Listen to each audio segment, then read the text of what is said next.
cette courte pause, il est temps d'ouvrir la 4e et dernière session de cette journée d'études que nous avons intitulée « Composer avec le politique, mémoire et censure ». Donc Rebecca Rouge-Lesgoire nous proposera de réfléchir aux stratégies développées par la compositrice soviétique puis russe Sofia Goubaïdoulina pour s'émanciper des interdits de la censure politique, puis Aline Berderian nous sondera la façon dont l'héritage d'une culture peut constituer une contrainte créative avec le cas de l'Arménie. Alors, Rebecca, je te laisse la parole. Très bien. Donc d'abord, c'est mon tour. Excuse-moi, je préfère te présenter avant, j'ai oublié. Il me faut un petit café en plus. Donc, après des études de sciences sociales à Paris, Rebecca a travaillé plusieurs années dans le milieu des arts visuels et du cinéma, avec un intérêt particulier pour la question féministe et celle de la liberté artistique en Iran.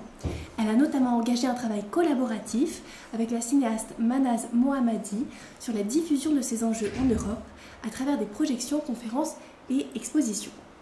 Elle a ensuite repris des études à l'université Rennes 2 avec un diplôme d'études universitaires scientifiques et techniques métier du livre en 2018. Rebecca a validé en 2021 un master recherche en littérature générale comparée.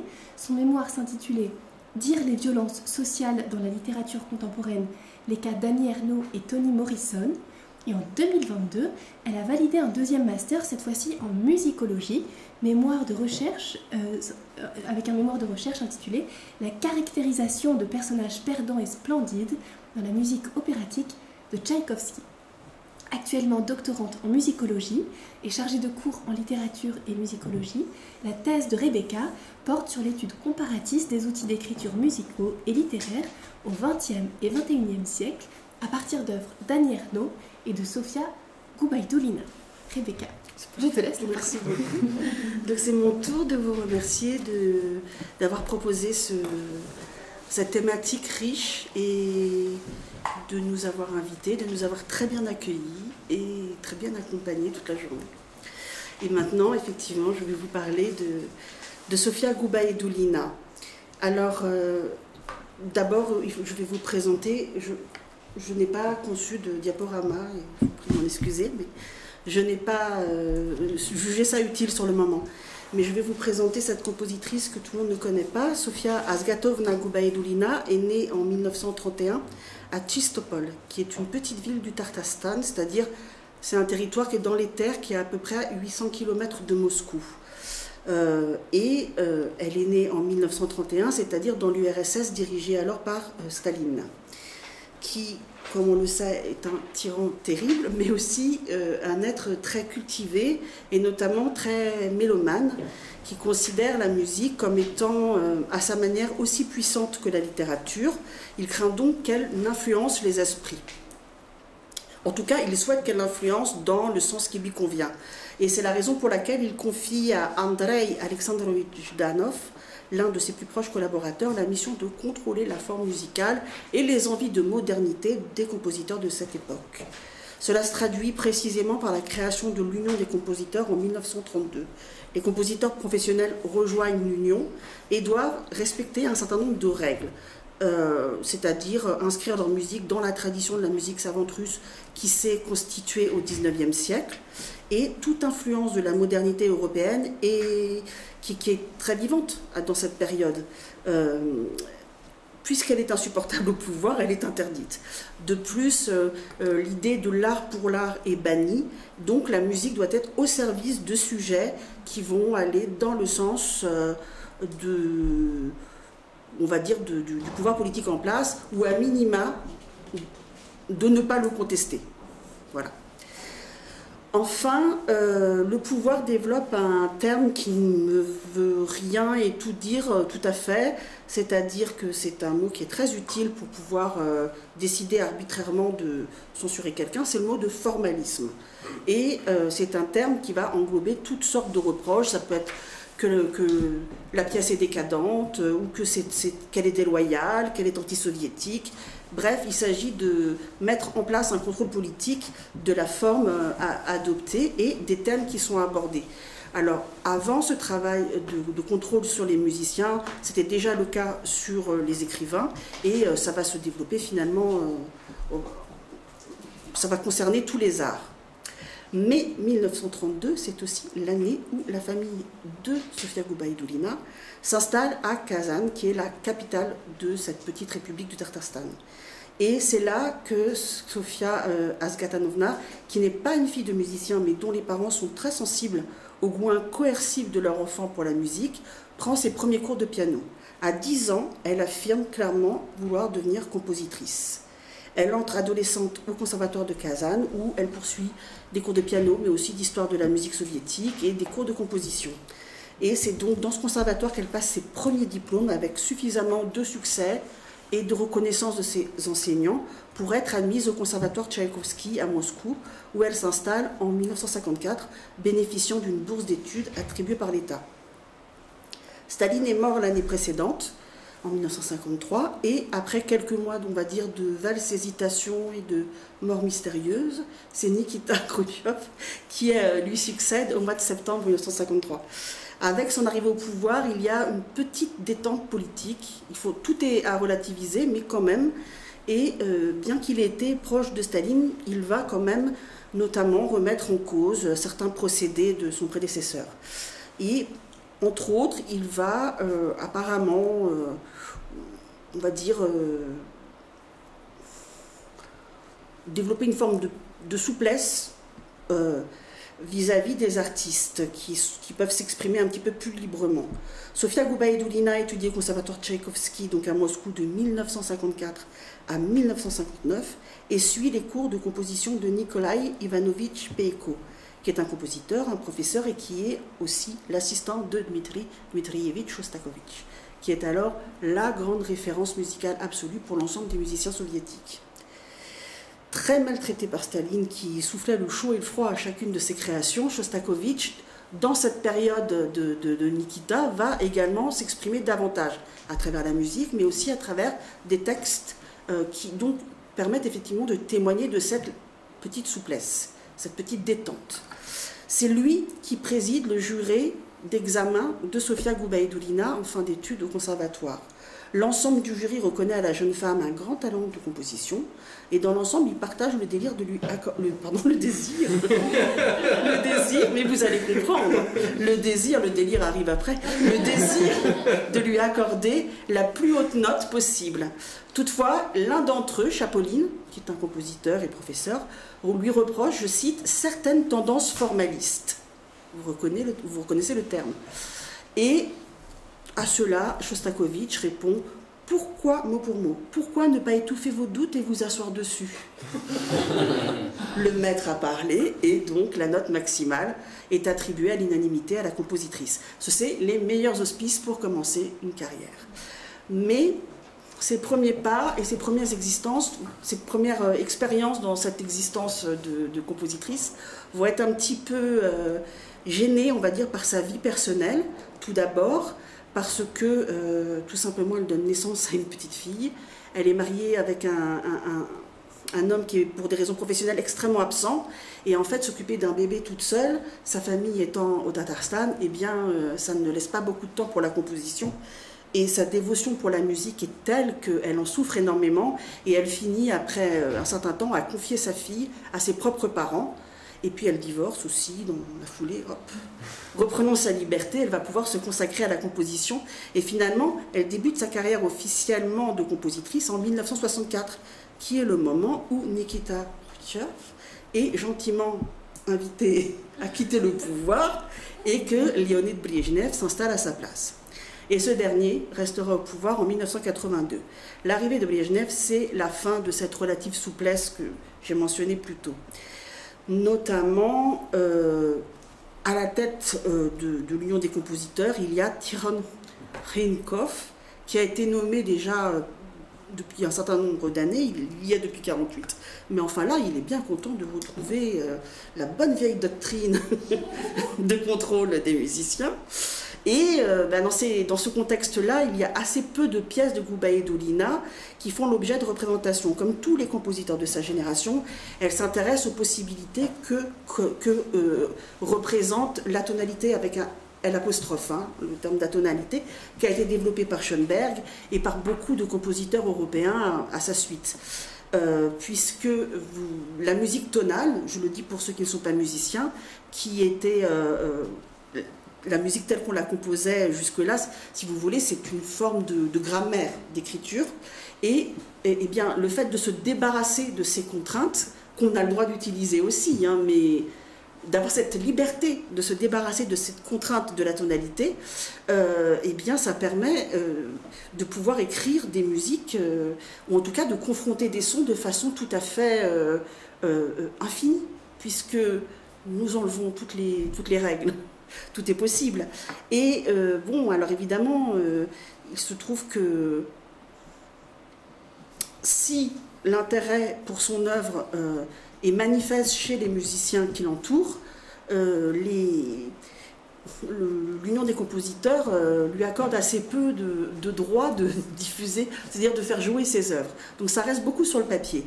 Et puis, je vais cesser d'être dans cet ordre maintenant, on va dire, là j'étais dans une présentation un petit peu progressive. Là, je voudrais prendre des exemples qui sont représentatifs de ce qui va, de la façon dont va se diffuser son œuvre. Donc, ça ne sera plus. Voilà, je vais un petit peu voyager entre les années 60 et 80, pas forcément dans l'ordre.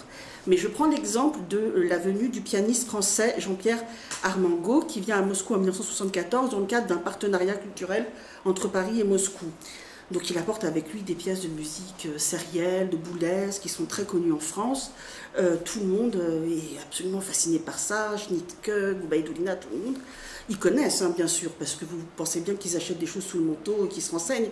Mais enfin, là, il arrive avec de nouvelles musiques. Ils sont tous très passionnés. Et lui est très passionné par aussi les propositions de ces compositeurs soviétiques qui ont à la fois, finalement, intégré, parfois, sans le dire, des procédés d'écriture qui se développent en Europe, mais qu'ils vont aussi mélanger avec l'histoire musicale de leur pays et parfois aussi de leurs racines régionales. C'est notamment le cas de Goubaïdoulina, puisqu'elle est originaire de cette république dont je vous ai parlé tout à l'heure.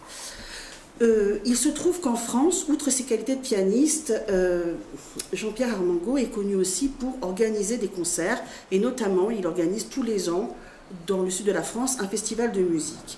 Alors là, il reste quand même 8 mois, je crois, en URSS, et il se dit, bon, c'est vraiment formidable, il faut que cette musique soit écoutée en France.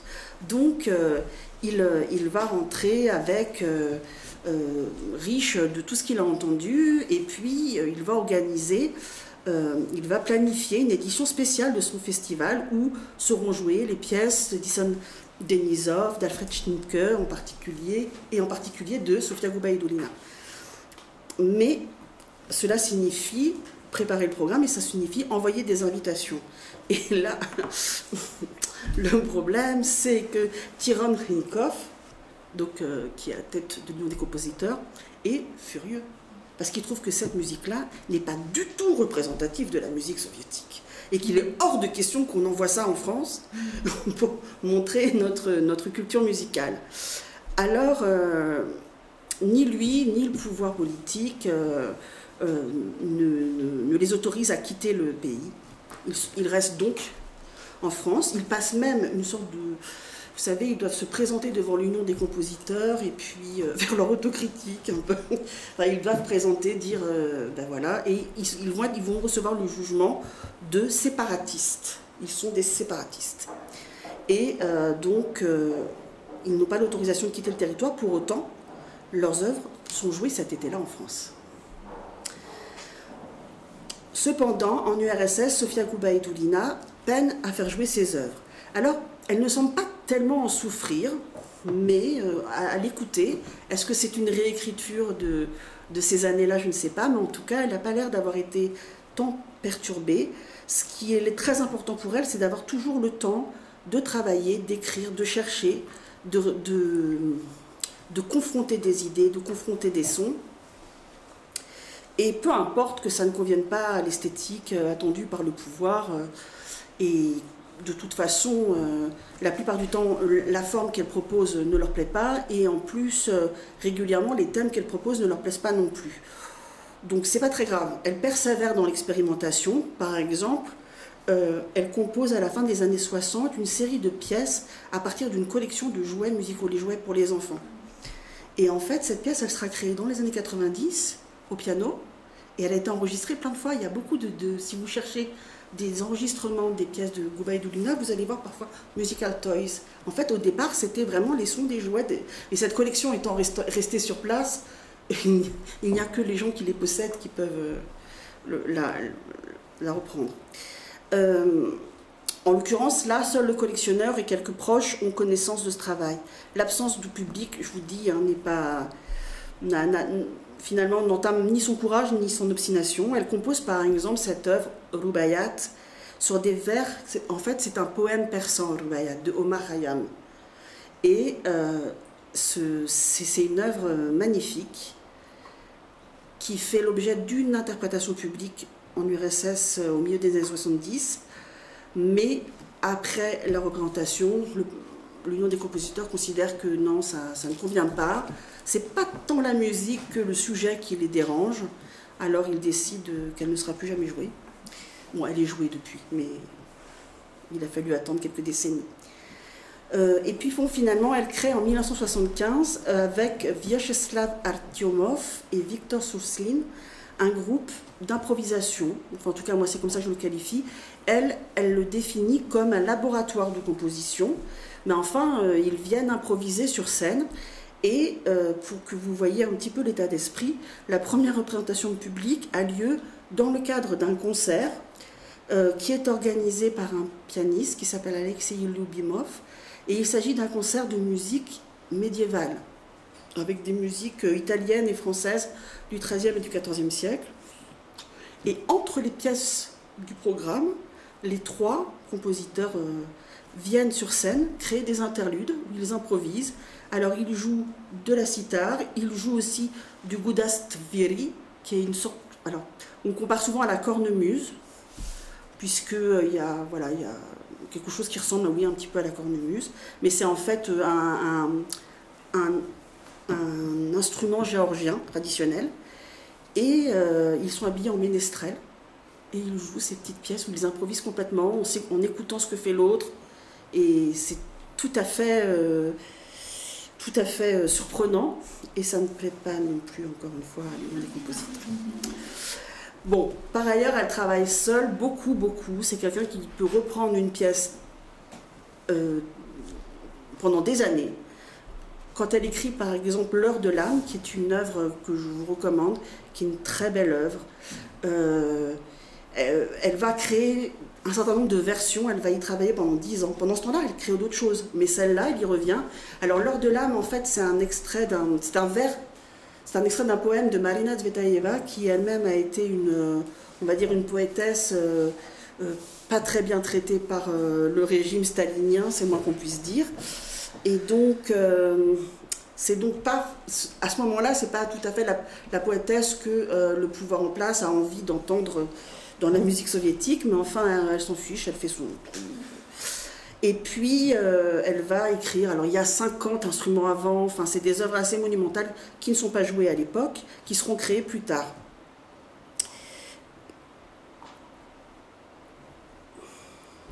Bon, au bout d'un moment, ces trois-là, Souslin, Gubaïdoulina et Artyomov, ils sont vraiment convoqués sérieusement et exclus de l'Union des compositeurs. Parce qu'à un moment donné, ils trouvent qu'il y a eu trop de ce qu'ils considèrent comme de la provocation, du formalisme, et tout ça, ça ne va pas du tout. Donc ils sont... Alors, c'est quand même pas facile, hein. C'est-à-dire que vous avez des gens qui, comme par exemple Schnittke, vont composer, enfin sont très intégrés au monde du cinéma. Donc ils composent beaucoup pour des films, y compris de grands réalisateurs, y compris parfois des films qui sortent même pas en salle, parce que la censure a lieu aussi dans cet art-là, mais en attendant, ils travaillent. Et puis, ils travaillent aussi pour des films qui sortent en salle, bien sûr. Il travaille, comme c'est des films intéressants, des réalisateurs intéressants, ben, il peut produire des musiques intéressantes et il a du temps pour lui, pour créer ses propres œuvres. Enfin, il y a surtout une œuvre monumentale qui est très importante, qui est une anti-symphonie, qui verra le jour plus tard. Mais d'autres sont moins bien lotis. Alors, par exemple, Victor Sousline, c'est certainement celui qui a le destin le plus triste, puisque lui, il n'a plus le droit de produire quoi que ce soit nulle part. Et en plus, il n'a aucun autre revenu. Donc il finit par devoir accepter un travail de balayeur pour pouvoir vivre simplement au quotidien. Et il va vivre comme ça jusqu'au moment où il arrive à trouver le moyen de s'exiler. Mais croyez bien que ce n'est pas sans souffrance. Et il s'installe en Allemagne, où il va écrire des choses qui sont extrêmement mélancoliques parce que son pays lui manque terriblement.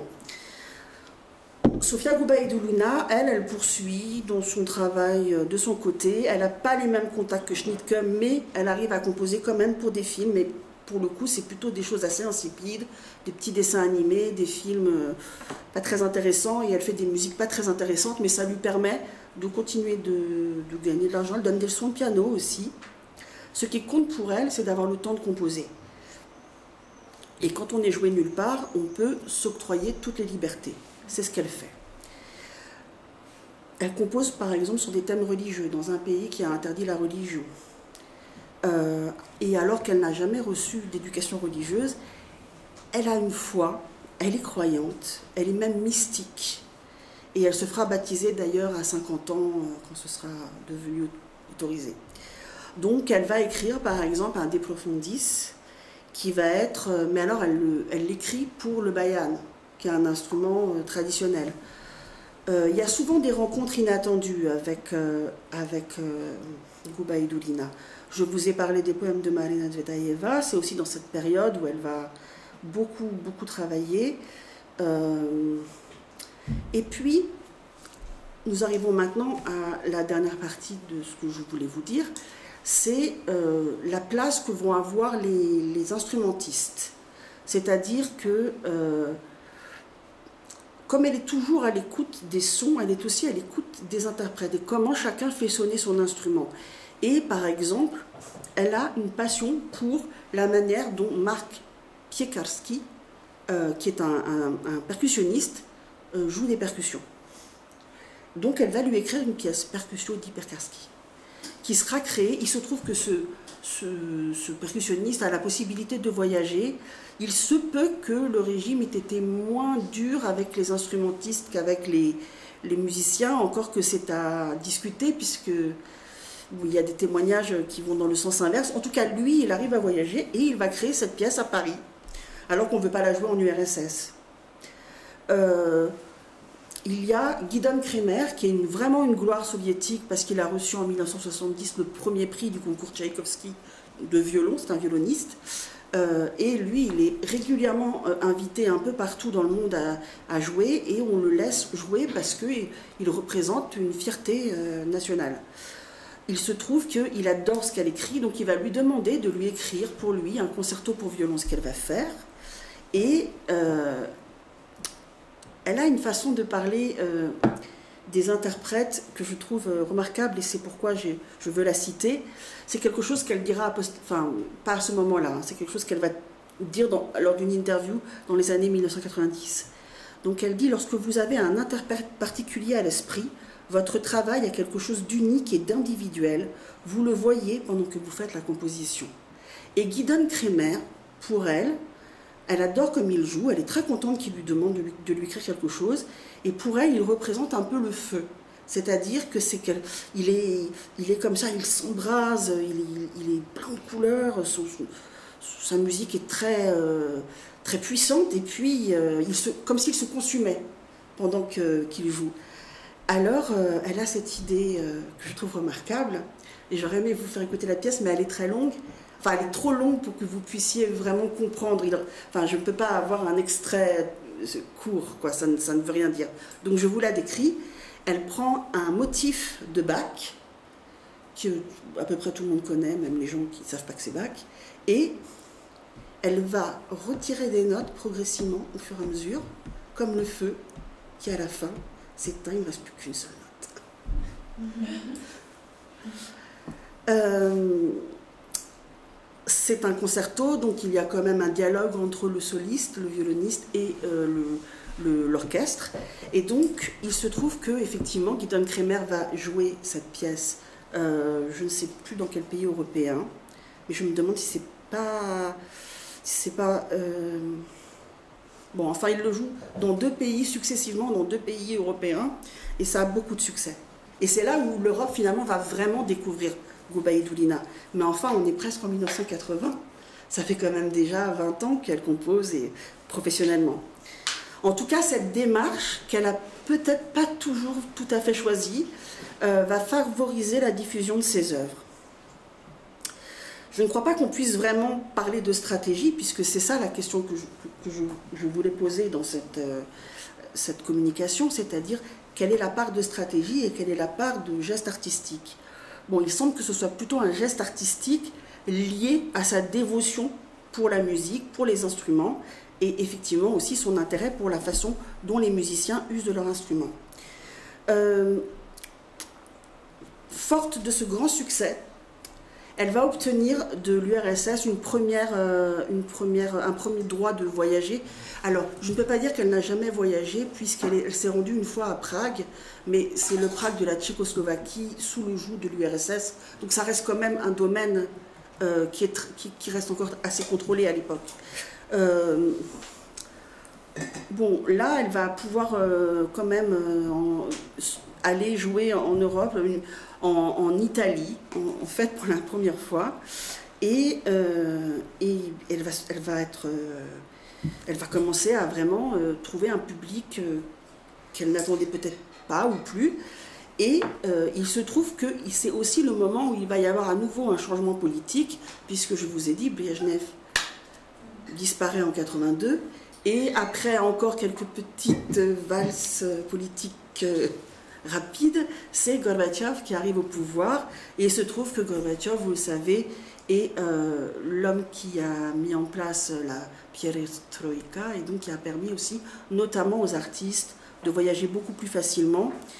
C'est le moment où elle va effectivement aller pouvoir présenter ses œuvres dans un certain nombre de pays européens, en Italie, en Autriche, en France, entre autres, et en Allemagne, et après ces succès, ces pièces, un certain nombre de pièces vont être jouées et enregistrées en URSS, rejoignant le catalogue d'un éditeur historique, un éditeur musical historique qui est Melodia.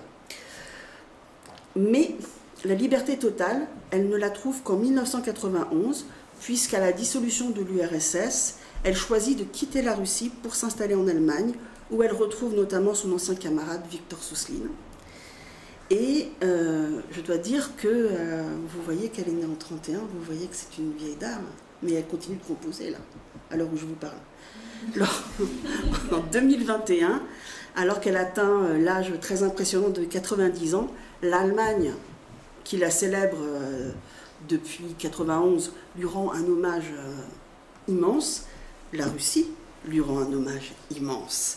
Et ce qui est très drôle, un peu ironique je trouve, c'est que les œuvres qui sont les plus jouées en Russie sont les œuvres religieuses, dans la Russie d'aujourd'hui, qui est très orthodoxe. Alors oui, vous voyez, aujourd'hui, elle est considérée en Russie comme ailleurs, comme une compositrice russe majeure. Et pour conclure, et pour essayer de répondre à la question que je me suis posée à moi-même et que j'ai voulu partager avec vous, je pense qu'il est difficile de déterminer quelle compositrice serait Gubaïdoulina sans la contrainte politique qui l'a entourée pendant plusieurs décennies. Son caractère obstiné semble vraiment très tôt défini.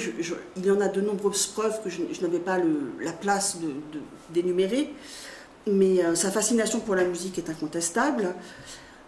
Cependant, les interdictions et la censure ont peut-être favorisé son goût de l'expérimentation et de la recherche. De plus, il me semble qu'écrire pour soi, ou en tout cas dans un contexte très petit, garantit sans doute à la fois plus de temps et plus d'espace pour l'écriture, et aussi pratiquement pas de jugement. Donc c'est aussi une écriture sans limite. Dans quelle mesure le contexte social et politique induit ou influence son geste d'écriture, on ne le saura jamais, mais enfin, elle y répond de façon indirecte avec une phrase que je trouve très bouleversante. La question fondamentale, je la cite, la question fondamentale pour les artistes de ma génération est celle de la liberté, la pensée libérée. Et cela, il nous a fallu le conquérir, l'arracher lambeau par lambeau avec nos ongles. Il me semble donc pertinent d'indiquer que son écriture mobilise également des concepts qu'elle associe quand par définition ils s'opposent, et cela se traduit dans les titres, vous allez tout de suite comprendre. Je peux citer par exemple Lumière et Obscurité, qui est une pièce pour orgue très mystique, ou encore Vivente non Vivente, qui est une pièce qui propose un dialogue entre instruments acoustiques et instruments électroniques. Vivente non Vivente. Ou encore un titre que j'aime beaucoup, Le visage décevant de l'espoir et du désespoir, qui est un concerto pour flûte et grand orchestre, très très grand orchestre, sans musicien. Enfin donc, pour répondre vraiment à la question initiale qui me préoccupe, dans le cadre de cette problématique, il me semble tout de même que Sofia Gubaidullina n'a jamais conçu de véritable stratégie pour exister malgré la contrainte. Toutefois, en se préoccupant des possibles de l'écriture musicale, de son inspiration, de sa foi religieuse, en étant dévouée à l'art, elle crée, sans même l'avoir conceptualisé, une forme de stratégie qui n'est jamais que la volonté farouche de rester libre de son geste artistique. Merci beaucoup.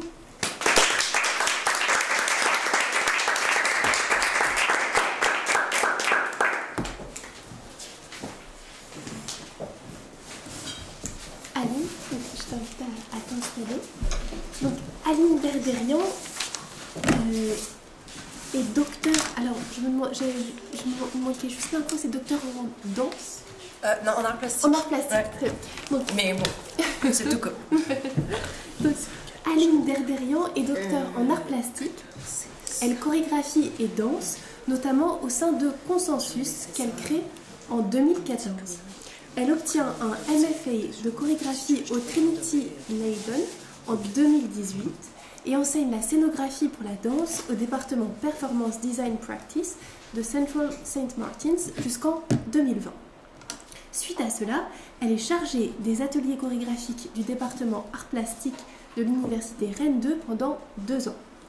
Actuellement en charge du cours d'histoire de la danse et de la performance à l'université catholique de l'Ouest à Angers, Aline continue de chorégraphier et de performer.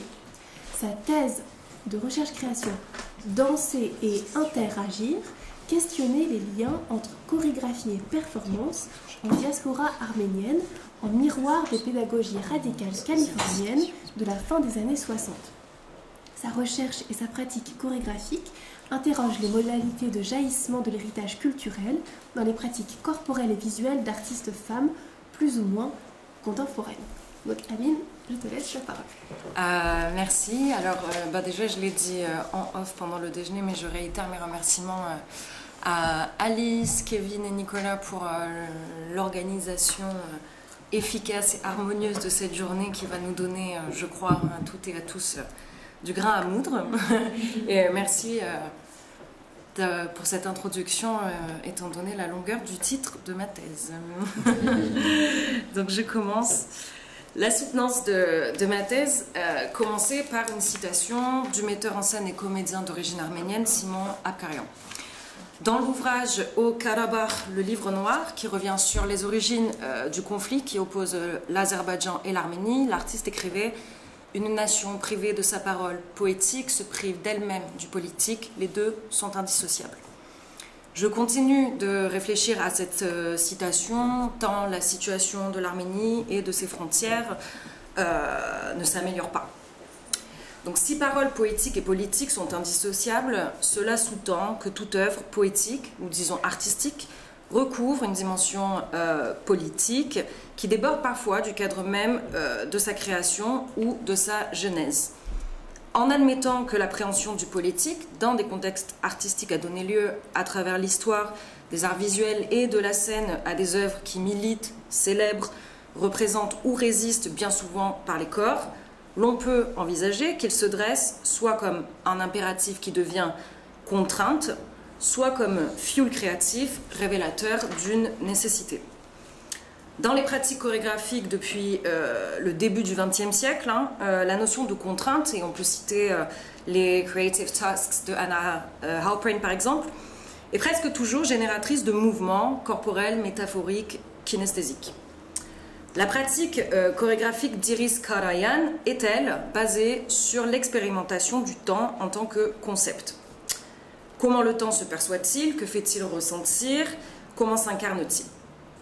Issu de la troisième génération d'Arméniennes et d'Arméniens en diaspora, le temps pour Iris Karayan est une manière de mettre en place des stratégies récursives qui réactivent les expériences vécues, la mémoire et les traumatismes intimes collectifs comme matière à créer du mouvement. Le temporel est donc l'un des prismes par lesquels l'artiste se met en création. Marianne Hirsch se réfère à des dynamiques similaires pour définir le terme de post-mémoire, qui me semble approprié pour parler de la création artistique diasporique arménienne. Je la cite. La post-mémoire, comme je la définis, décrit la relation que la génération d'après entretient avec la transformation ou le traumatisme personnel, collectif ou culturel de ceux qui l'ont précédé, avec des événements ou des périodes historiques dont elle ne se souvient que par le biais des histoires, des images et des comportements au milieu desquels elle a grandi. Iris Karayan a fondé la Zita Dance Company en 2002 à Athènes.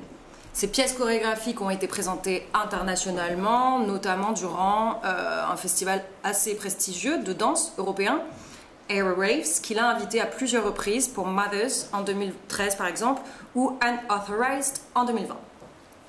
En avril 2021, j'ai organisé un colloque qui avait pour enjeu principal de faire dialoguer des artistes visuels et des chorégraphes pour qui l'héritage culturel ou identitaire sud-caucasien et en particulier arménien avait constitué à un moment donné un élément nodal de leur projet artistique. À cette occasion, la modératrice Ioana Billy a cherché à comprendre comment la pratique chorégraphique d'Iris Karayan puisait dans sa mémoire et celle de ses danseurs et danseuses pour créer des pièces éminemment contemporaines qui, au lieu d'aborder frontalement la question de l'héritage culturel, visent plutôt à rendre visible son inscription dans les corps. Je nomme tâches de naissance, ces fragments de souvenirs incarnés ou hérités que Marianne Hirsch passe au crible de l'hérédité épigénétique pour en démanteler le processus de transmission. Collectionner, superposer, réactiver et restructurer des éléments audio et visuels en lien avec des événements sociaux, historiques ou rattachés à l'histoire de la danse sont autant d'éléments qu'Iris Karayan peut être amenée à utiliser en vue de traduire ou transmettre la manière dont elle s'y réfère en tant qu'individu pensant et en tant qu'artiste. Une fois cette recherche effectuée, elle explore comment le mouvement dansé se fait finalement réceptacle et vecteur d'expression de ce matériel envisagé comme un point de départ pour des expériences somatiques chorégraphiées. Selon elle, la collaboration avec d'autres performeurs donne l'opportunité de développer une nouvelle temporalité propre au sujet de création, lequel puise ses sources dans un passé revisité. Je me propose de revenir sur l'enquête que j'ai menée sur ce processus de remémoration du passé ou du souvenir historique par la danse dans le travail d'Iris Karayan. Alors bien sûr, j'aurais pu évoquer le travail d'autres chorégraphes d'origine arménienne, mais celui de Karayan m'intéresse particulièrement. Premièrement, car il diffère radicalement de mes propres créations, bien qu'elles abordent pourtant des thématiques similaires. Deuxièmement, il se distingue aussi, et en tout point, de personnalités issues d'autres champs artistiques et pour qui la notion d'arménité est souvent envisagée comme une thématique qui faciliterait la mise en image d'un récit qui a tendance à s'attarder sur la période 1915, année officielle du génocide des Arméniennes et des Arméniens. Ces deux constats suffisent à me rendre l'approche chorégraphique d'Iris Karayan particulièrement nécessaire pour le champ des arts vivants ou visuels qui traite des questions de culture héritée, déplacée ou encore décentralisée. Je pose donc d'emblée la question suivante: comment la contrainte chorégraphique post-mémorielle chez Iris Karayan ouvre-t-elle le champ des possibles artistiques et l'aide à surmonter le passé pour chorégraphier ici et maintenant? j'emprunte ce verbe surmonter à Janine Altonian, dont l'œuvre littéraire est essentielle aux études arméniennes.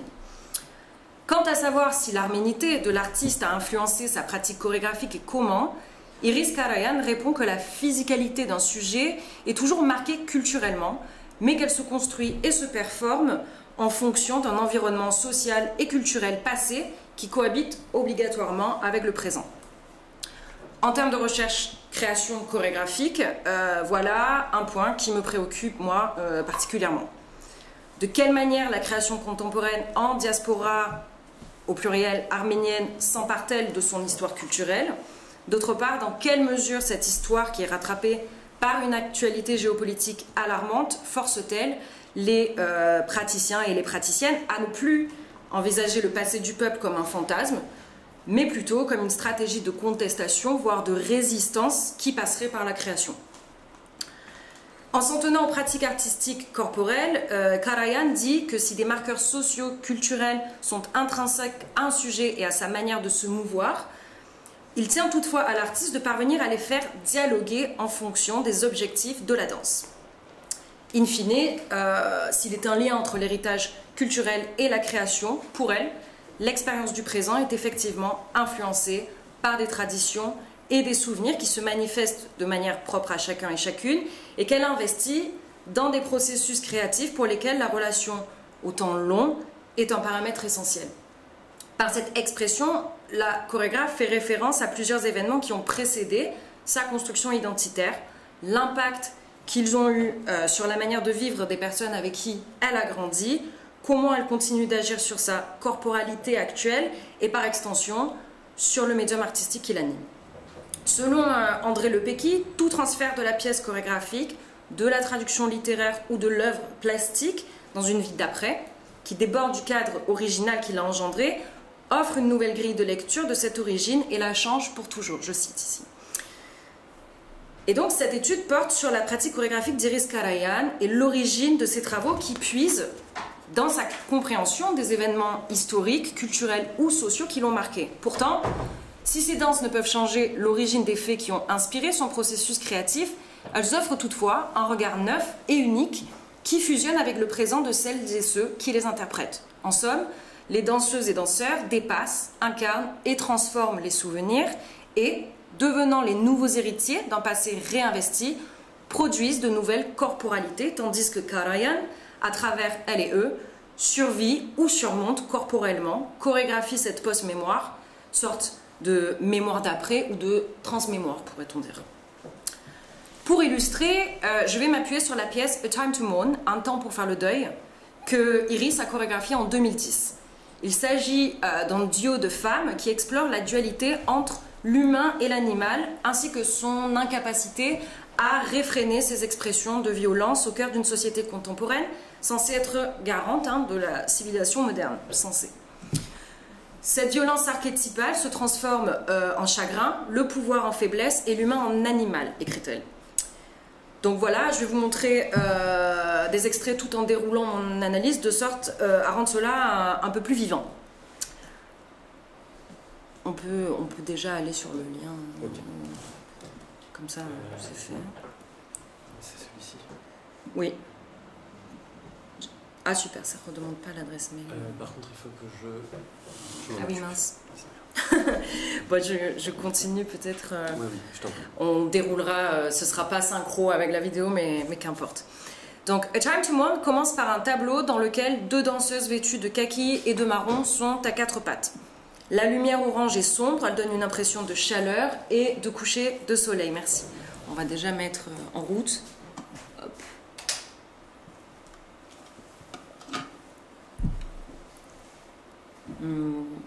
Voilà. Il n'y a pas le son, je pense. Non, je sais pas. Ouais, tant mieux. Ok, donc l'une balance le torse de droite à gauche et l'autre, en face d'elle, fait de même de l'avant vers l'arrière. Une diagonale blanche marquée au sol les sépare. Le geste se répète pendant plusieurs minutes. Tandis que nous ne pouvons voir leur visage, les chevelures des danseuses s'agitent à mesure que leurs mouvements s'accélèrent et dégénèrent. Cela a pour effet d'altérer la vision focale des spectatrices et spectateurs. Les seuls détails que nous pouvons distinguer sont les parties dénudées de leur corps, les pieds, les dos et les bras. Une section où les danseuses calent leurs gestes sur le rythme métronymique de la musique de Nikos Veliotis débute. Elles se déplacent de part et d'autre de la diagonale au sol sans jamais se regarder ni fixer le public. Je peux avancer un petit peu, comme ça vous aurez une idée générale.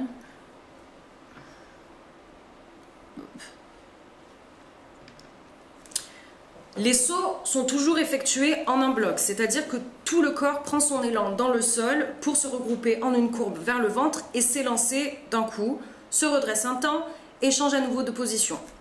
Le mouvement des jambes et du bas du corps est direct et économique, comme s'il y avait toujours un but défini à ce geste de déplacement, de signal, d'expression d'un besoin ou d'une émotion.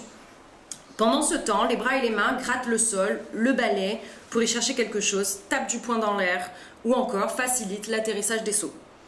La musique alterne entre des sonorités industrielles et à l'aide d'instruments électroniques et un tempo saccadé qui accélère crescendo. Semblable un petit peu à un rythme cardiaque haletant, mais on ne va pas écouter ici, ce serait un peu trop bruyant. Bien que la présence de deux interprètes qui occupent la scène soit claire au départ, plus la chorégraphie avance, plus elle s'animalise à l'aide d'une danse qui ne renvoie à aucun geste humain identifiable. Pourtant, la virtuosité technique et la parfaite maîtrise du rythme de réalisation de cette chorégraphie complexe trahissent leur expérience de danseuse confirmée et le travail sous-jacent qu'il a pu nécessiter. Après une dizaine de minutes, la danseuse de droite s'approche lentement de la frontière qui la sépare de sa partenaire et se place en face d'elle. Elle attend une réaction qui ne tarde pas d'arriver. Je vais essayer de ravancer un petit peu, voire beaucoup. Hop. Voilà. On va peut-être agrandir. La danseuse de gauche, sein découvert, qui faisait mine jusque-là de creuser un trou ou de ratisser le sol énergiquement, lui bondit dessus de tout son long et roule pour aller se placer là où se trouvait son binôme avant de trépasser la ligne blanche. La danseuse torse nu reprend son activité pendant que l'autre rampe d'un côté à l'autre de la ligne. Elle semble vouloir imposer sa présence dans les deux zones. Cet affrontement va jusqu'au contact puisque la danseuse torse nu allongée au sol va se voir immobilisée par l'autre qui grimpe au-dessus d'elle pour lui barrer la route. Ça coïncide plus ou moins. La musique continue et les interprètes disparaissent du plateau pour revenir à quatre pattes dans la même configuration qu'au commencement de la pièce. Les voilà à genoux face à face en train d'effectuer une fois encore le geste d'aller-retour des bras qui creusent devant elles. Leur regard est toujours fixé sur ce qu'elles sont en train de faire, mais leur position laisse maintenant apparaître leur corps camouflé par une matière pareille à de la boue. Ici, on devrait être capable de le voir.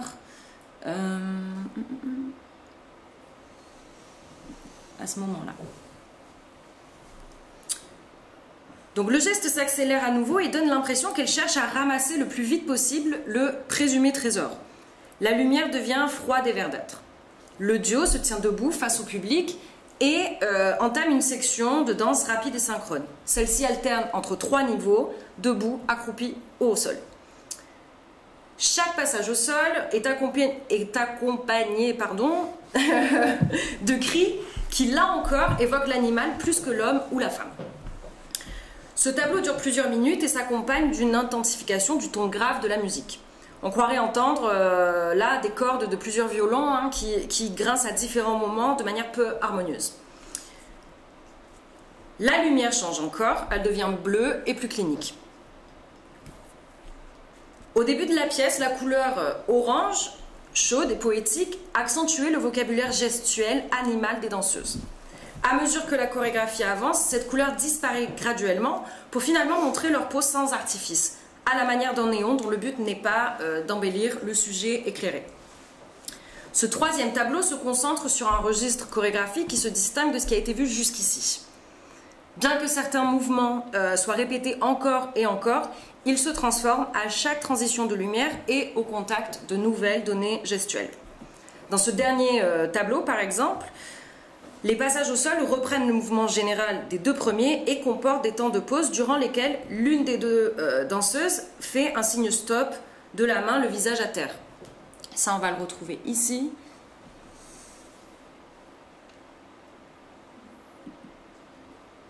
Voilà. Donc cela produit l'image d'un signalement, un besoin de cesser l'activité avant de reprendre sa performance. De surcroît, chaque interprète voyage à visage découvert et dirige son regard tantôt devant elle, tantôt vers le ciel ou sa partenaire, ce qui n'avait pas encore eu lieu. Un quatrième tableau donne à voir une gestuelle humaine, ordinaire, en anglais on dirait pedestrian, ça c'est une expression empruntée à la chorégraphie ou en tout cas à la danse postmoderne. Voilà. Celle-ci inclut des marches, des pas chassés, des mains posées sur les corps des partenaires et des mouvements facilement reconnaissables, comme par exemple se cacher le visage avec les mains, le mime d'une corde sur laquelle on tire pour mesurer une surface ou encore le fait d'y faire un nœud. Ce vocabulaire plus aérien et plus suspendu contraste avec les 20 minutes précédentes sans rompre totalement l'atmosphère qui s'est construite jusqu'ici. Le caractère animal du début est devenu organique. Le bas du corps des danseuses est toujours aussi ancré dans le sol, mais il leur sert maintenant à s'entraider pour se porter, à se frayer des chemins sur l'espace scénique et à avancer ensemble finalement. Je terminerai là-dessus. La gestuelle d'Iris Karayan dans cette pièce peut être pensée comme une rupture au sens benjaminien du terme dans le cours de l'histoire. Elle permet à l'artiste d'étudier les effets corporels de fragments de mémoire qu'elle a connectés à son héritage culturel, les survit, puis les surmonte. De plus, le titre, A Time to Mourn, du français, donc Un temps pour faire le deuil, est si fort et éloquent qu'il est difficile d'en faire l'économie au moment de déduire une analyse d'œuvre chorégraphique par la focale de l'image dialectique, chantier que je mènerai peut-être à l'avenir. Donc, comme l'expliquait Iris Karayan à Johanna Billy durant le colloque, le passé et la mémoire sont des outils détenus par les corps qui, en les interrogeant chorégraphiquement, les modifient et en dégagent une gestuelle inédite qui prolonge la temporalité historique d'origine. J'arrête parce que ça nous perturbe un peu peut-être, on pourrait revenir au PowerPoint. Merci. C'est précisément le phénomène observé dans la section de la pièce où la kinétique animale de départ n'est pas identique à celle retrouvée après 30 minutes de performance. Merci beaucoup. Donc à partir de ce moment, les interprètes ne cessent de rompre délibérément avec les images qu'elles incarnent elles-mêmes finalement dans l'espace. Je vois à cela deux conséquences. La première est spectatorielle. Elle permet de remettre constamment en jeu le point de départ du mouvement pour mieux comprendre la chorégraphie dans son ensemble depuis son origine, sa genèse. La deuxième a une valeur culturelle. Elle fait montre d'un désir d'utiliser le traumatisme, mais je préfère moi parler de souvenir, à l'échelle du personnel, pour être plus à même finalement d'enquêter sur la façon dont il se répercute collectivement par la transmission qu'elle en a fait à ses danseuses et ses danseurs, puisque c'est pas toujours avec des danseuses qu'elle travaille. D'une certaine manière, ce moment de la pièce explore comment se danse l'ancestral par l'emploi d'une technique contemporaine. Ce faisant, A Time to Mourn illustre ce que peut donner à voir et à vivre une approche post-mémorielle du chorégraphique. La violence déshumanisante témoignée à travers l'histoire à laquelle Iris fait allusion. Il pourrait s'agir du génocide comme d'un autre événement qu'elle se garde bien de dévoiler, peut bien être attaché aux souvenirs ressurgis, par exemple ceux des rituels familiaux de marche en faveur de la cause arménienne ou des histoires entendues au cours de sa construction identitaire. Le fait est que la chorégraphie finale ne cherche en aucun cas à les retranscrire de manière commémorative. Il s'agirait plutôt d'expérimenter avec des outils créatifs, performatifs, scénographiques, comme l'emploi de la lumière par exemple, pour faire ressurgir physiquement une expérience traumatique héritée et à la faire corréler avec le présent. Janine Altonian dit que c'est, je la cite, par la réactualisation de l'angoisse au niveau individuel que cette prise de conscience ou cette prise de possession de sa détresse psychique entraîne chez l'héritier un processus de subjectivation qui le rend apte à interroger les autres sur l'histoire meurtrière qu'il a amenée chez eux. Par les contraintes artistiques que je viens de décrire, Iris Karayan a dépassé le traumatisme, la problématique historique, culturelle ou sociétale de départ pour chorégraphiquement rendre compte des symptômes ou des effets de l'héritage clandestin dans la vie psychique de ses héritiers auxquels Altounian s'identifie. Pour l'auteur, il est nécessaire de se confronter à son arménité de manière subjective pour être à même de faire reconnaître le traumatisme collectif qui l'imbue et peut-être de l'apaiser. Je vous remercie du coup pour votre attention, j'ai terminé. Et si vous avez des petites questions...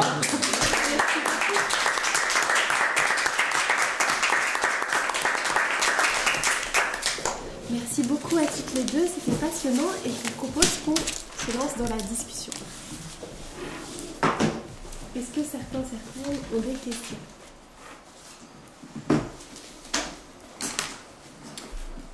Je veux bien ouvrir le bal avec une question pour Aline. Je me demandais, bon, c'est un pays que je connais vraiment pas du tout, mais les institutions, qu'elles soient politiques ou artistiques, et notamment, enfin, je ne sais pas si, j'imagine qu'il y a de l'art subventionné aussi en Arménie, comment est-ce que ce genre d'initiative c'est perçu? Est-ce que l'État va plutôt être favorable à un art qui ne reviendrait pas trop sur les traumatismes du passé, où il y a vraiment une place qui est faite à ces initiatives? Alors, c'est une question avec de multiples réponses. Donc déjà, pour commencer, oui, voilà, on pourrait dire la France à moindre échelle, il y a effectivement de l'art du spectacle, de l'art vivant subventionné en Arménie, comme on pourrait voilà, le retrouver ici. Mais je crois que la création artistique, en tout cas à l'échelle locale, elle n'est pas du tout dans les mêmes questionnements que nous en diaspora, pour des personnes comme moi qui questionnent vraiment l'identité. Et c'est pour ça que le cas d'Iris m'intéresse et que j'avais une envie voilà, d'organiser ce colloque. Il y avait d'autres personnes en diaspora pour vérifier en fait et essayer d'entamer un dialogue avec des personnes qui se posent les mêmes questions. Est-ce que ce désir ou ce besoin qui nous dépasse un peu de questionner notre héritage, nos origines, se voit forcément dans la création ou pas? À l'échelle locale, les artistes arméniennes et arméniens, ils ont les mêmes envies que les artistes contemporains d'Occident et d'Europe. C'est-à-dire qu'ils sont dans une expérimentation, une exploration, une envie de diffusion qui s'éloigne et qui, justement, pas qui fait barrage, mais qui se distance totalement des problématiques historiques et sociales d'une certaine manière. Alors, oui et non. Je dirais, parce que l'héritage il est toujours là, l'histoire elle est là, mais justement je pense que c'est les générations antérieures qui sont les garantes de cette histoire et qui le montrent comme il le faut. Et ça peut aussi être une limite parfois, parce que comme toute dérive à un moment donné, ça fait monter un nationalisme qui est mal placé, par exemple à l'endroit du religieux, à l'endroit du corps des femmes, dans l'espace public.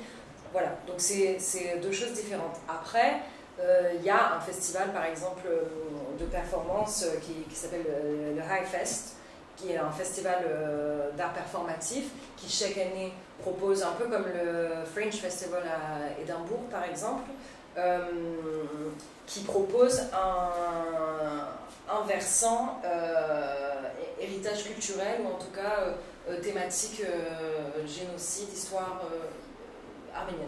Donc à ce moment-là, ça peut être des gens qui viennent d'Angleterre ou d'Inde qui peuvent candidater par ce biais-là en prenant cette thématique en compte dans la création qu'ils vont venir présenter à Yerevan, dans la capitale. Voilà, donc il y a ça aussi.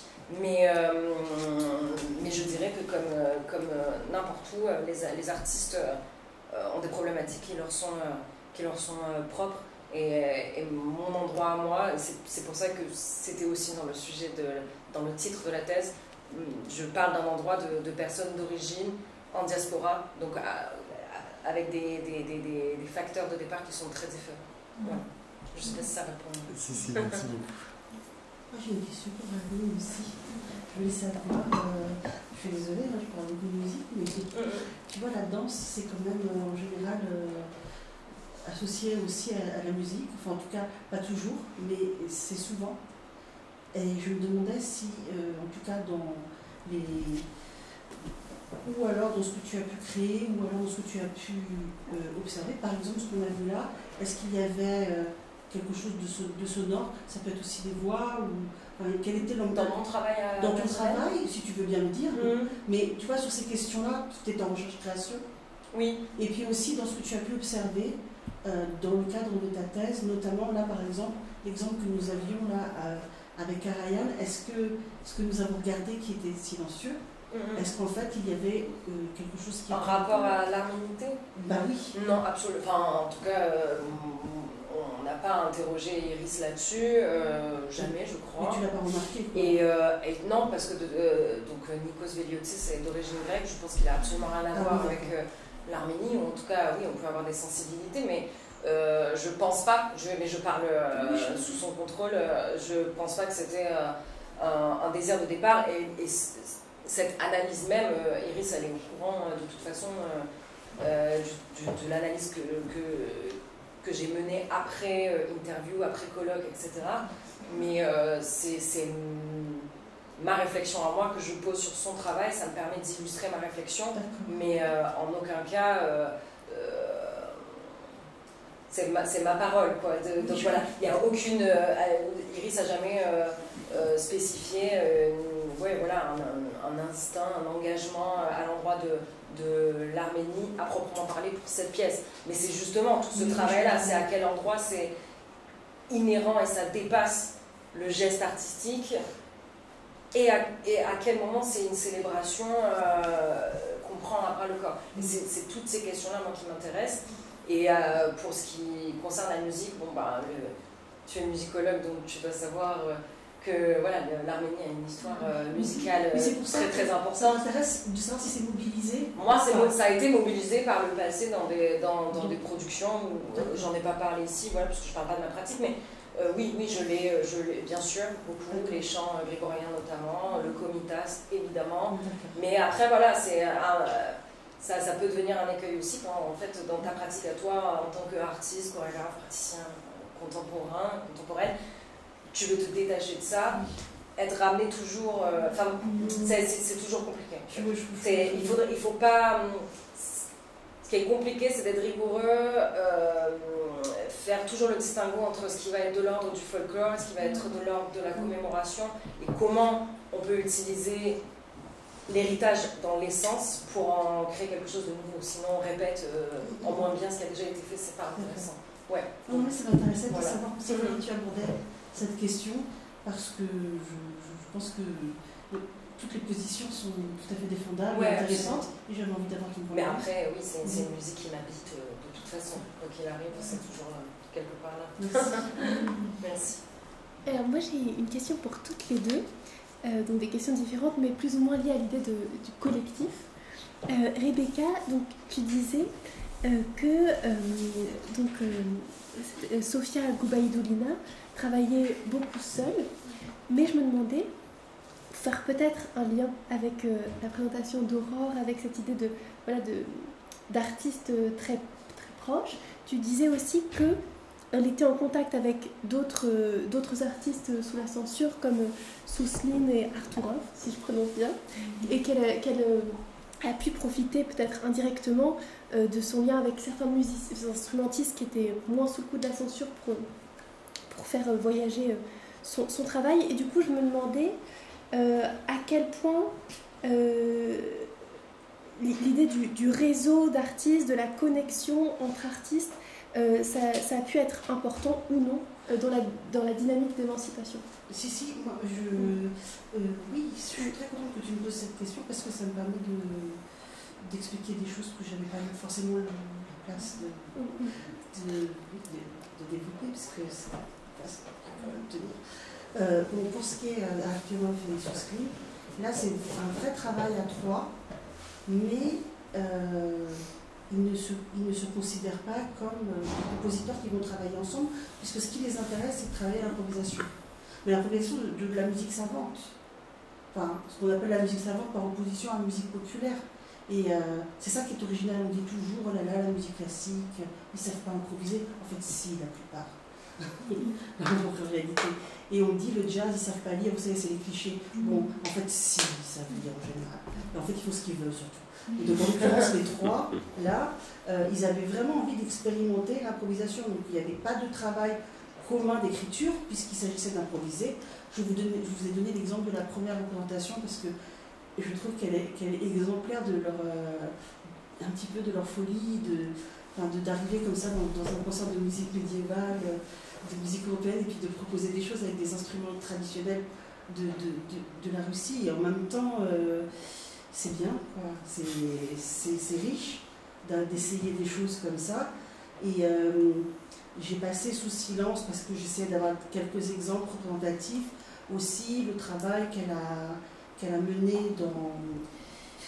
Alors, il y avait une sorte de musée Scriabine, je ne sais pas si vous connaissez Scriabine, qui est un compositeur, on va dire, de la fin du romantisme et du début de la modernité. Enfin, c'est un peu pré-moderne, mais quand même encore un peu romantique, qui a, en russe, qui a été, qui est décédé donc, à ce moment-là, mais il se trouve qu'il y avait un espace qui était mis à disposition de quelques musiciens, mais ça ne produisait pas des choses qui allaient forcément être jouées, mais c'était un endroit qui était aussi une forme de laboratoire. Et là, elle a travaillé avec des gens. Mais dans l'ensemble, par rapport à ses camarades qui travaillent beaucoup en groupe et qui se nourrissent beaucoup les uns les autres, elle, c'est quand même un peu une solitaire. Alors, comme elle est appréciée de tous, enfin en tout cas de ceux-là que j'ai cités, c'est-à-dire les Schnittke aussi, ou Denisov, des gens comme ça, qui s'entendent très bien. Évidemment qu'ils sont contents de se voir et de partager des choses ensemble, mais enfin c'est quelqu'un, c'est aussi peut-être son caractère, et aussi parce qu'elle travaille tellement longtemps sur une œuvre.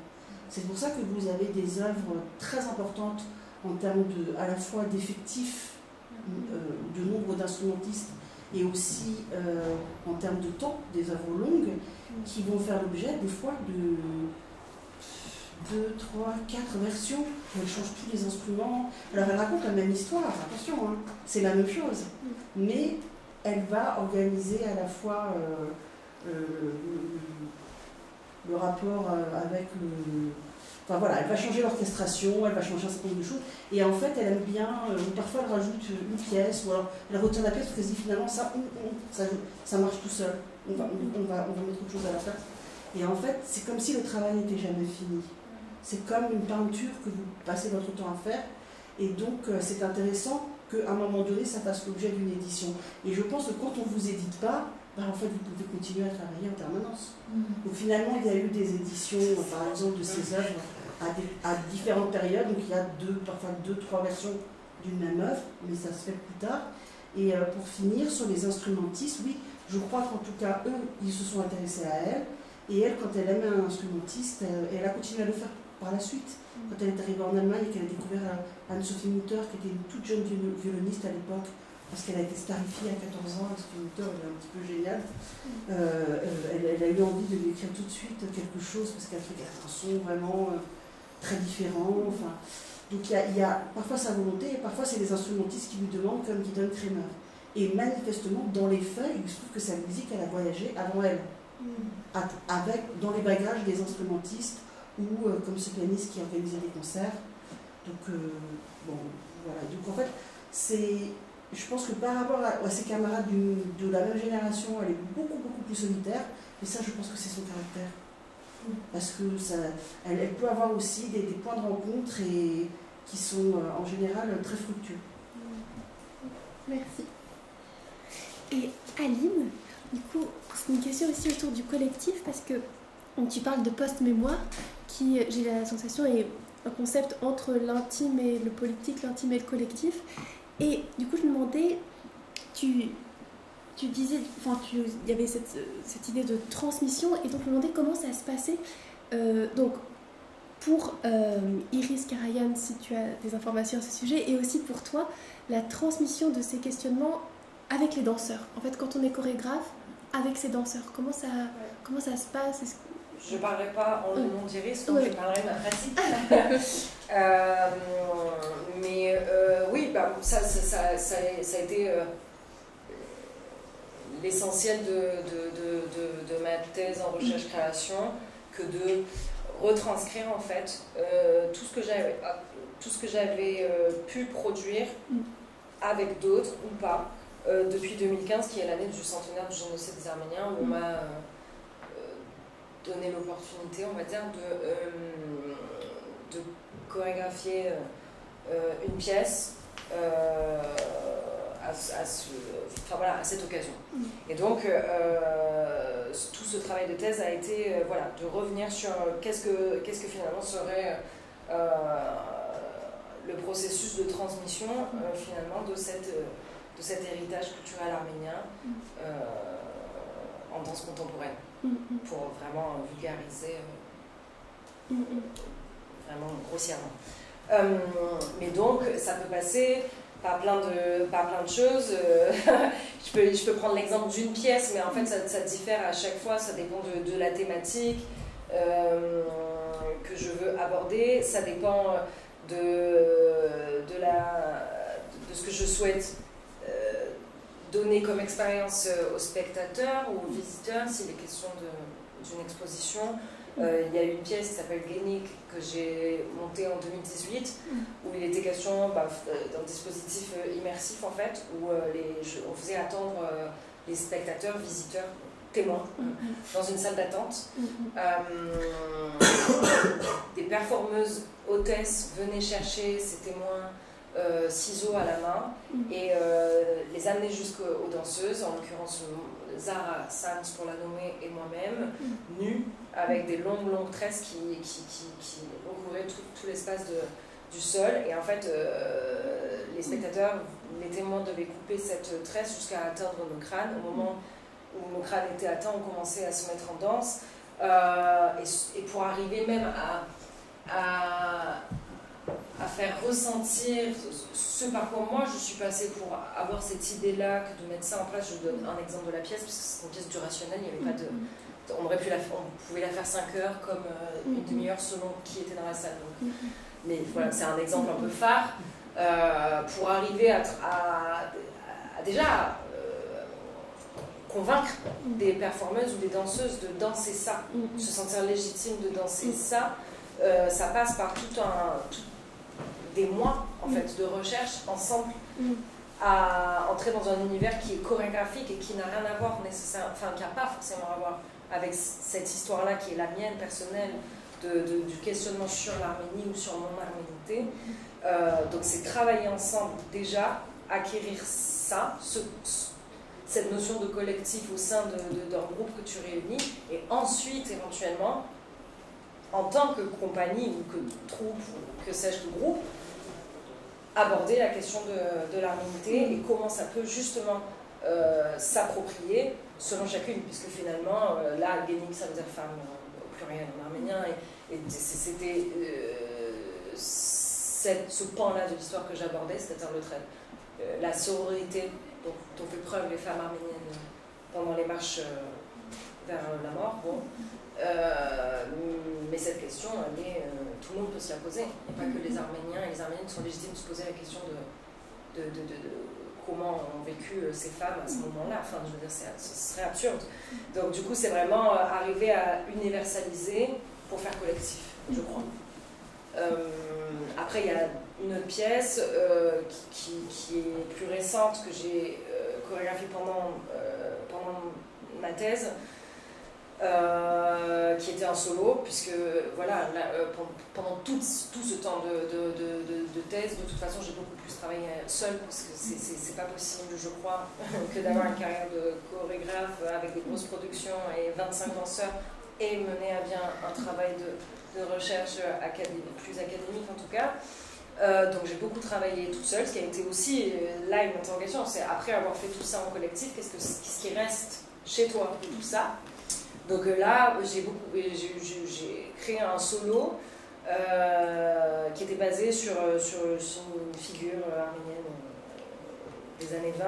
Bon bref, mais là c'était à partir de traduction. Donc en fait c'était un texte qui a été traduit en anglais et qui a été écrit en français, mais d'une personne arménienne avec quelques fautes, qu'on a traduit en italien et qu'on a donné via des QR codes pendant la performance, de manière à ce que quand moi je danse, c'était une improvisation, les spectateurs peuvent suivre en direct et du coup se faire leur propre idée de ce que je suis en train de faire par rapport à ce qu'ils lisent, au lieu d'utiliser encore une fois l'harmonie, l'histoire arménienne comme une thématique ou comme une esthétique qu'il faudrait chercher ou donner à voir.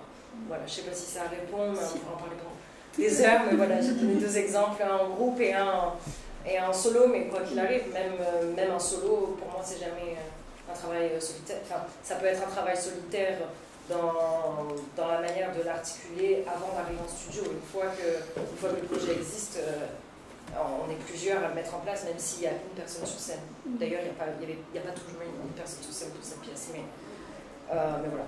Pour moi, la notion du collectif, elle est centrale à toute pièce, quel que soit le rendu. Parfait, merci beaucoup. Anne. Si on déborde vraiment, je peux la poser dans les couloirs. C'est une question pour Rebecca, parce que ta communication m'a fait penser à une autre communication que j'ai entendue dans une journée d'études que j'ai co-organisée sur le silence comme oppression et comme résistance.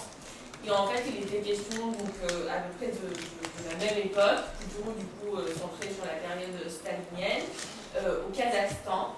Et donc, c'était le cas de plusieurs écrivains, en fait, qui vivaient à peu près la même situation, c'est-à-dire qu'il y avait cette union des écrivains qui leur imposait des lignes de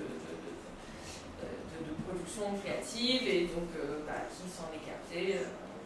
Subissait tout un tas de choses, et en fait dans cette communication la personne a distingué à peu près 2 cas de figure, et donc je me demandais qu'en était-il dans ton cas. Donc en fait l'idée c'était que sous une censure aussi sévère, donc les personnes qui se trouvent en position de dissidence, il y en a en fait qui arrivent justement à avoir ce privilège de se taire.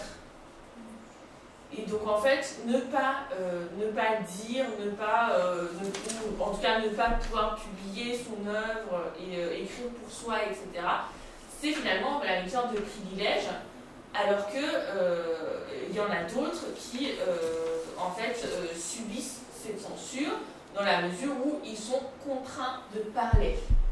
Ils sont contraints à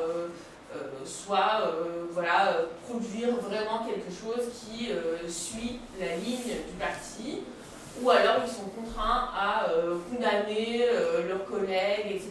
Et s'ils ne le font pas, ils sont emprisonnés, etc. Voilà, donc est-ce que tu penses que la compositrice, elle était un peu dans ce cas de figure, c'est-à-dire que certes, elle était... c'est une figure qui opprimait dans la mesure où son œuvre n'était pas jouée, n'était pas publiée. Mais est-ce que ce n'était pas finalement aussi une forme de privilège entre beaucoup de guillemets, que de pouvoir justement quand même continuer son travail, son écriture, pouvoir revenir sur ses œuvres, voire quand même avoir des canaux je pense qu'elle est dans aucun des 2 cas de figure tout à fait, parce que dans un sens, oui, on peut dire ça, parce qu'elle n'est pas obligée d'aller dénoncer ses petits camarades, parce qu'elle n'est pas une figure, elle est devenue une figure majeure, mais elle ne l'était pas à l'époque. Aussi, il faut voir qu'elle commence sa carrière, Staline est mort, donc elle n'a pas subi les pressions qu'ont connues Prokofiev ou Shostakovich. La chance de Shostakovich, c'est qu'il a survécu à Staline, alors que Prokofiev est mort le même jour. Il n'a pas connu l'URSS post-stalinienne, et en plus personne ne lui a rendu hommage parce que le grand chef était. Mais Goubaïdoulina était... Elle, je pense qu'elle n'était pas comme ça une figure. Par exemple, Shostakovich, qui a quand même vécu jusqu'en 1975, là, donc qui a fait partie aussi de la période dont je parle. Lui, il était tellement une figure importante qu'effectivement, il devait se prononcer, il devait dire des choses. Après, il était un peu âgé à la fin, il foutait un peu la peine, mais enfin, toute sa vie, ça a été ça quand même. Et parfois, mais quand il a été, lui, mis en difficulté, et que Staline avait publié dans la Pravda une condamnation de son opéra, Prokofiev a pris sa défense. Donc vous voyez, il y avait quand même des gens courageux aussi. Il l'a payé cher, mais enfin, ils n'ont pas été ni l'un ni l'autre envoyés au goulag. Bon, en tout cas, je pense que déjà, elle est plus jeune, donc finalement, elle n'a pas, ça crée une petite différence. Elle n'est pas à ce moment-là une figure majeure. Et je pense que oui, dans un sens, c'est une chance, parce qu'elle sait l'utiliser. Mais c'est parce qu'elle sait l'utiliser, parce qu'en même temps, il faut quand même qu'elle ait sa vie. Alors si vous n'avez pas envie, parce que c'est le cas, c'est pour ça que j'ai parlé du cas de Sousseline, qui est remarquable dans ce sens où il ne peut plus gagner sa vie avec la musique. Donc ben voilà, qu'est-ce qu'il trouve? Et le seul boulot qu'il trouve, c'est qu'il est balayé quand même pendant quelques années. Et donc là, pour lui, je pense que c'est quand même un peu une souffrance, parce que en plus, comme il balaye toute la journée, ben, le soir, il n'a pas le temps de... Ben voilà, il est occupé, il est fatigué, c'est physique, il n'a pas ça à faire, enfin, il n'a plus la force d'aller composer pour sa propre personne. Donc, oui, l'exil a été la seule solution pour lui, mais ce n'était pas du tout par plaisir. Il en a été très malheureux. Et c'est pour ça que je voulais citer, parce que pour moi, c'était exemplaire de l'échec. Et Goubaïdoulina, elle s'en sort parce que d'abord, elle n'a pas des gros besoins financiers, s'en fiche un peu, quoi. Du moment qu'elle peut être... enfin voilà, elle a besoin du strict minimum, pourvu qu'elle est sur le piano, vous voyez. Voilà, du papier, du crayon, grosso modo c'est ça, hein, je caricature un peu, mais à peine.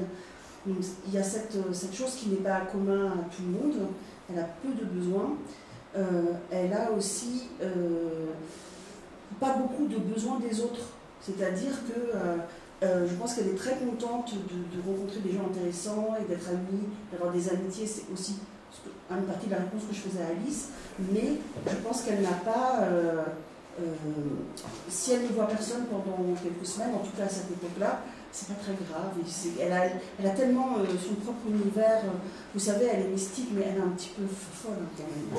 Non mais je le dis là, maintenant que je suis plus dans une communication tout à fait... mais charmante, enfin je veux dire une folie créatrice et intéressante, et elle dit des tas de choses intéressantes, mais elle est quand même très singulière. Donc je pense qu'elle se suffit elle-même. Donc ça lui permet de pouvoir se protéger comme... Enfin, ça, je pense que c'est lié à sa personnalité vraiment particulière. Pour autant, elle n'est pas non plus dans le cas de... Elle arrive quand même à donner quelques cours, à avoir... Parce que je ne crois pas qu'elle aurait accepté de faire autre chose que de la musique.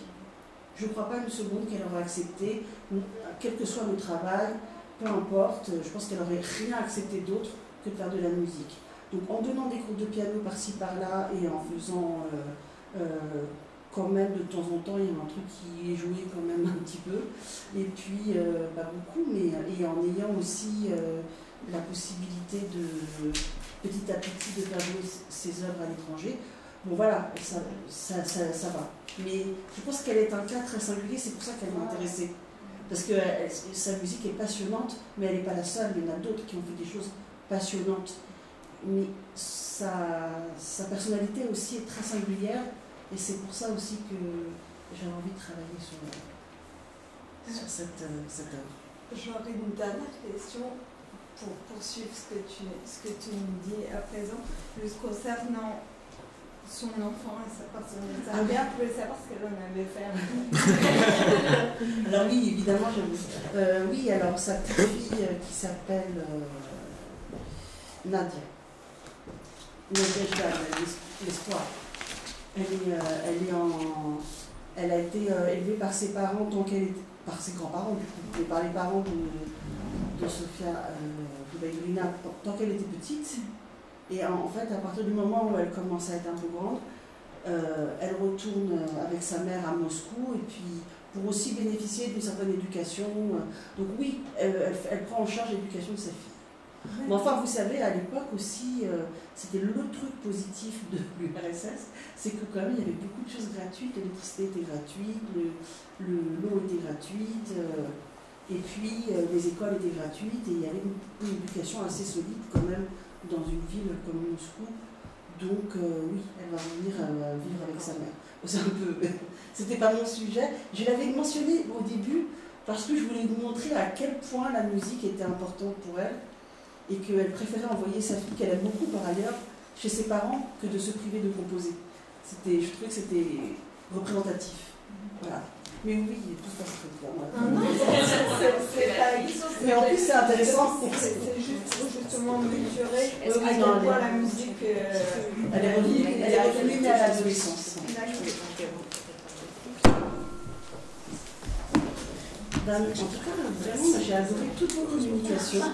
Je pense pas. Vraiment, je trouve Voilà, tu vois. riche, C'était là-dessus. Eh ben non, c'est sur Gemini. J'étais censé faire un mot, mais non, mais c'est pas grave. Je vais être très bref. Bah, de toute façon, je voulais toutes vous remercier pour vos communications qui étaient toutes vraiment très passionnantes. Et je trouve que le dialogue était vraiment fluide et très intéressant. Et je parle en vos noms, hein, vous me corrigez, mais je trouve qu'on est tous les trois très très heureux de vous avoir entendu, de vous avoir accueillis. C'était une très belle journée. Donc, bon, je vous rappelle qu'un second volet est prévu le 24 octobre. Vous êtes bien entendu les bienvenus. Et que pour ceux qui le peuvent et le souhaitent, nous avons rendez-vous au bar juste après. Voilà. Et merci encore pour...